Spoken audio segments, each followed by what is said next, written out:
so many people, a lot of you who are here for reaching out in the last couple of weeks. It's really meant a lot. My dad lived with absolute joy. He took absolute joy in the simplest things. A well-poured pint, or a strong pot of tea, a song well sung, and company. That was the big one. He was delighted to see you. No matter when he saw you or where he saw you, he was delighted to see you. He was a proud man, maybe a stubborn man, but loved very profoundly. He died very suddenly. He wasn't a young man, he was 80, he was almost 81. But he died suddenly but almost impeccably.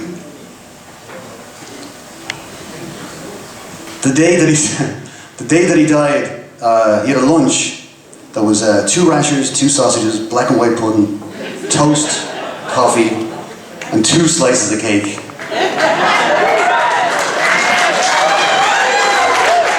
And I like to think that if he hadn't gotten the message, you know, Johnny, we're taking you upstairs, buddy. You get one more meal, what'll it be? That's what he would have picked. All right. And we love you, Byrne. We love you. he was, thank you, brother. I know who that is. Thank you, Rich. My dad was diagnosed in 2014 with pulmonary fibrosis, and many of you have heard me tell the story of writing Sing On Johnny in the wake of that happening. He never let that define him. And I told you that in all the stories. I told you how joyfully he lived and how he kept singing. And my worry was that he would stop singing. You know, the disease would take away his desire to sing. But the disease didn't take away anything. It never took away his joy in taking a long walk on Dollymount Strand, or going to concerts and plays, and going on holidays with my mum, and having a pint down the local, down at the Rec, and singing songs. And he sang right up until the end. I was home the weekend before he died, and he was in great form. And I went home just on a whim. I just happened to have a free weekend, and I just felt the need to go home and connect. And on the last night that we were there was a session, his regular Monday night session down at the Rec was on, and we went down, myself, my dad, and my brother Damien. We all went down, and it was an absolutely brilliant night. We kind of took over the session, much to the chagrin of the fellow who normally runs it, you know.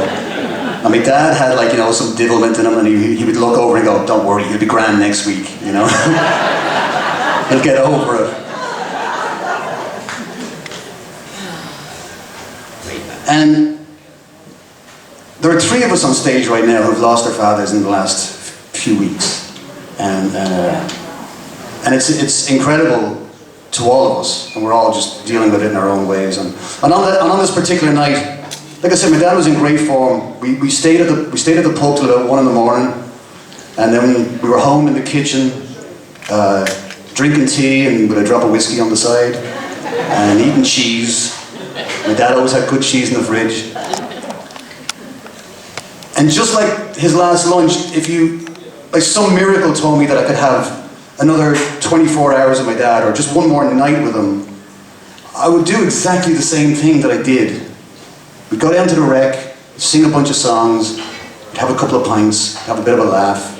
We'd be back in the kitchen, eating cheese by 1 in the morning. On this particular night, of course the session always ran late. The bartender always had to come around and tell them to stop. And he eventually did, of course, and my dad says, he goes, "We'll have one more song." And I said, "Dad, you pick it." And he picked this song. And I want to sing it, I want to dedicate it to him, and I want to dedicate it to Richard Little John Keenan, and Tom Taylor, and to whoever you're thinking about right now. Thank you.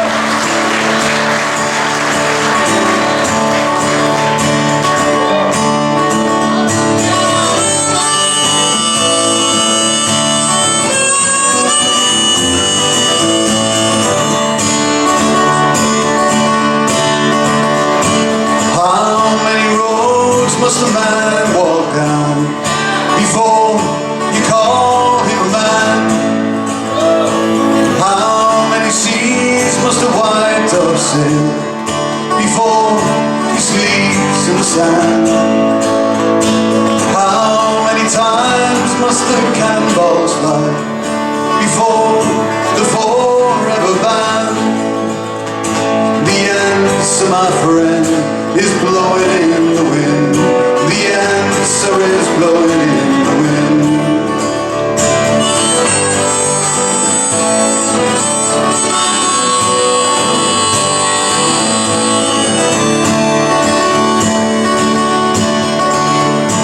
How many years must a mountain exist before it's washed to the sea?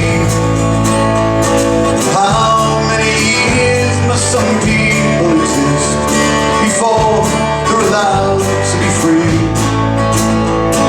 How many times must a man turn his head and pretend that he just doesn't see? The answer, my friend, is blowing in the wind. The answer is blowing in the wind.